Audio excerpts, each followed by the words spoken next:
Hello दोस्त, जय हिंद जय भारत।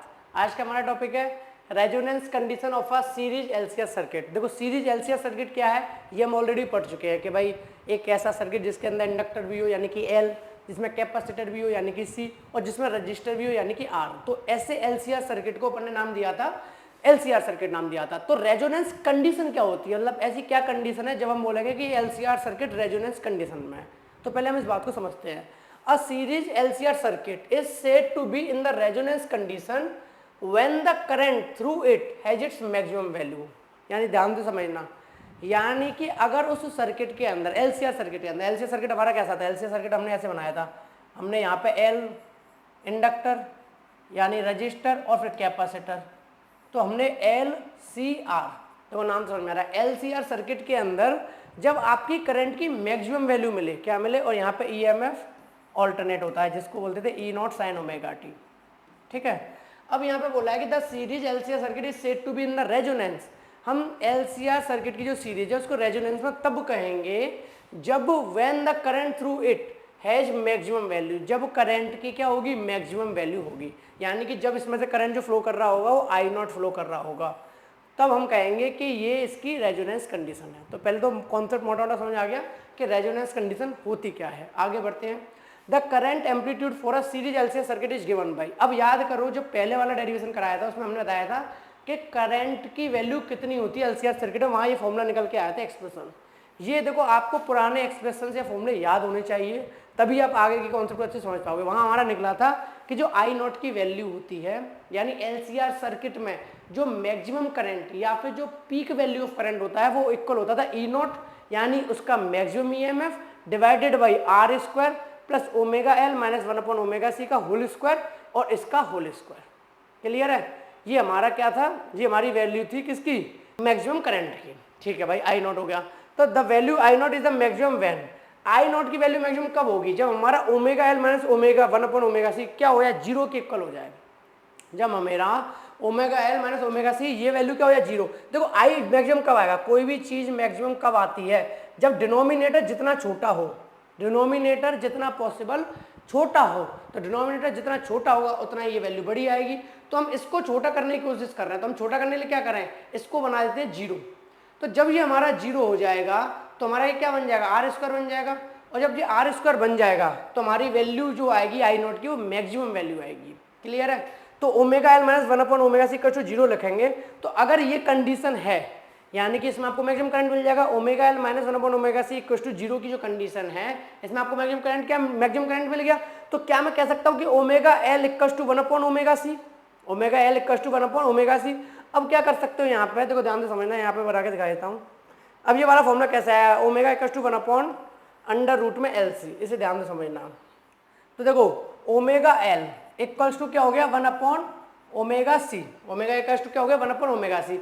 अगर यहाँ से मैं ओमेगा की वैल्यू को निकालूंगा तो एल को ही वहाँ पहुँचा देता हूँ, तो ओमेगा इक्वल्स टू क्या हो जाएगा मेरा 1 अपॉन, जब एल मल्टीप्लाई यहाँ डिवाइड हो जाएगा तो ओमेगा एल सी, यानी इस ओमेगा को यहाँ पहुँचा दो, तो जब ये वाला ओमेगा यहाँ आ जाएगा तो बन जाएगा omega square equals to 1 upon L C.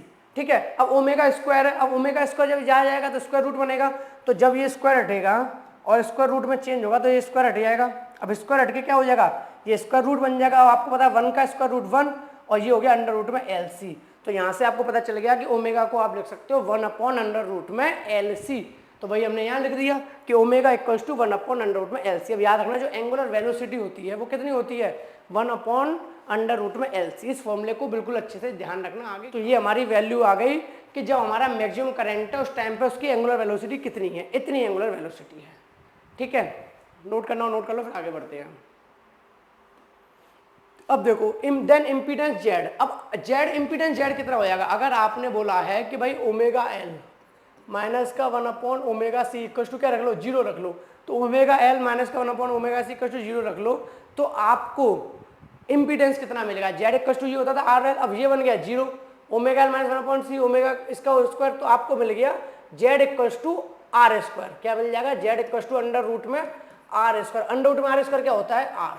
तो इसीलिए इन्होंने बोला जेड इक्वल टू आर, यानी कहने का मतलब ये है कि जो आपका इम्पीडेंस होता है, देखो आई नॉट इक्वल टू क्या था, आई नॉट इक्वल टू था ई नॉट अपॉन जेड, और जेड की वैल्यू ये हुआ करती थी भाई जेड की ही तो वैल्यू हुआ करती थी, अगर आपको याद हो तो यहाँ पे जेड की वैल्यू क्या होती थी, जेड की वैल्यू हुआ करती थी हमारी अंडर रूट में आर स्क्वायर प्लस फिर क्या था हमारा ओमेगा एल, यानी कि omega L minus 1 upon omega C का होल स्क्वायर, ये हुआ करती थी। अब ये कह रहे हैं जेड हमारा क्या है, ये इंपीडेंस होता था। अगर I naught equal to E naught upon Z है, I naught equal to E naught upon Z है, तो आई नॉट की वैल्यू कब होगी, जब जेड कम से कम होगा।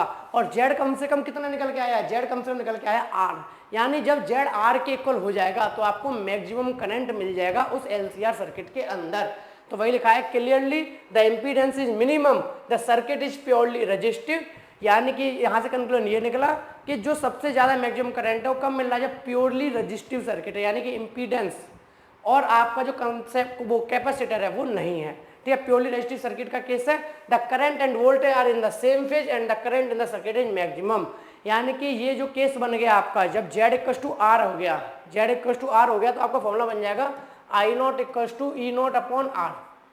क्या बन जाएगा मेरे भाई, I naught equal to E naught upon R, यानी कि जेड आर के इक्वल हो गया। और ये केस का बन गया प्योरली रेजिस्टिव सर्किट का, यानी आपको मैक्सिमम वैल्यू ऑफ करंट तब मिल सकती है जब आपके जेड की वैल्यू यानी कि इंपीडेंस की वैल्यू आर के इक्वल हो जाए, या तो ऐसे बोलो या ऐसे बोलो, आपको मैक्सिमम करंट की वैल्यू तब मिलती है जब वोल्टेज और आपका जो पोटेंशियल डिफरेंस होता है यानी कि वी वो सेम फेज में होता है, उनके बीच का फेज एंगल 0 होता है, और ऐसा तभी पॉसिबल है जब प्योरली रेजिस्टिव सर्किट हो। तो क्लियर है, तो आपको पता चल गया मैक्सिमम करंट की वैल्यू का केस। क्लियर है, आगे बढ़ते हैं। This condition of LCR circuit is called resonance condition, इसी को हम कहते हैं रेजोनेंस कंडीशन। यानी माइंड में क्लियर हो गया, रेजोनेंस कंडीशन में क्या होगा, रेजोनेंस कंडीशन में आपका एलसीआर सर्किट तो होगा बट वो बिहेव किसकी तरह कर रहा होगा, प्योरली रेजिस्टिव सर्किट की तरह। क्लियर है, आपका जो एलसीआर सर्किट तो होगा लेकिन रेजोनेंस कंडीशन अगर लग गई तो वो बिहेव कर रहा होगा कि भैया सिर्फ और सिर्फ रेजिस्टेंस है उस एलसीआर सर्किट में, है ही नहीं एल और वो सी। ठीक है, प्योरली रेजिस्टिव सर्किट की तरह जब वो बिहेव करने लगे समझ लो रेजोनेंस कंडीशन आपको प्राप्त हो गई, यानी कि मिल गई। कौन सा समझ में आ गया रेजोनेंस कंडीशन का आगे, the frequency eight which the current amplitude I not, यानी वो फ्रीक्वेंसी जिस पे करंट का एम्पलीट्यूड आई नॉट होता है, attain a peak value is called manual as called natural और resonant frequency of the LCR circuit and is noted by FR, यानी कि जिस फ्रीक्वेंसी पर आपको ये रेजोनेंस कंडीशन मिलती है, या तो ऐसे बोलो या बोलो उस फ्रीक्वेंसी पर, जिस फ्रीक्वेंसी पर आपको मैक्सिमम करंट प्राप्त हो जाए उस फ्रीक्वेंसी को हम क्या कहते हैं, नेचुरल फ्रीक्वेंसी या रेजोनेंट फ्रीक्वेंसी। क्लियर है, और डिनोट करते हैं एफ आर से। ठीक है, अब एफ आर की वैल्यू निकाल देते हैं, तो रेजोनेंट फ्रीक्वेंसी नोट करना, नोट कर लो फिर आगे बढ़ते हैं। ठीक है, तो रेजोनेंट फ्रीक्वेंसी समझ में आ गया, यानी कि जिस फ्रीक्वेंसी पर उसकी क्या हो मैक्सिमम वैल्यू हो करंट की।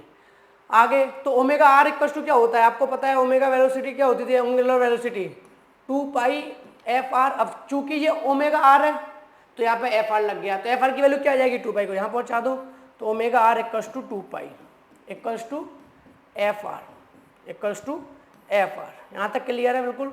अब आपको ओमेगा की वैल्यू याद है, एंगुलर वेलोसिटी कितनी वैल्यू थी, देखो ध्यान से, यहाँ लिखकर भी दिखाया था कि ओमेगा आर इक्वल्स टू कितना था आपका, ओमेगा आर जो आपका निकल के आया था, ओमेगा आर आपका निकल के आया था, ये रहा ओमेगा निकल के आया था 1 upon L C, omega equals to 1 upon L C, तो ओमेगा की वैल्यू क्या लगा दोगे, 1 अपॉन अंडर रूट में एल सी, तो यहाँ पुट कर दो 1 अपॉन अंडर रूट में एल सी, तो एफ आर इक्वल्स टू क्या हो गया 2 पाई 1 अपॉन अंडर रूट में एल सी।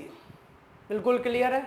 ठीक है, ओमेगा आर का मतलब क्या है, जो रेजोनेंस कंडीशन बात कर रही है, एंगुलर जो यहाँ पे से बोलोगे angular velocity at resonance condition. ठीक है, तो omega R equals to 2 pi F R for resonant frequency, यानी जब रेजोनेंस कंडीशन है उस टाइम पर जो उसकी फ्रीक्वेंसी है। तो एक और फॉर्मूला मिल गया F R equals to 2 pi under root में एल सी। अब याद रखना ओमेगा जो इक्वल्स टू होता है, ओमेगा इक्वल्स टू कितना होता है आपका, ओमेगा इक्वल्स टू होता है एक तो फॉर्मूला 2 पाई एफ आर, ये याद रखना, और एक और था ओमेगा इक्वल्स टू कितना निकल के आया था 1 अपॉन अंडर रूट में एल सी, एक ये याद रखना, ओमेगा इक्वल्स टू कितना निकल के आया था 1 अपॉन अंडर रूट में एल सी, और फ्रीक्वेंसी कितनी होती है एट रेजोनेंस कंडीशन या resonant frequency 1 upon 2 pi under root में एल सी।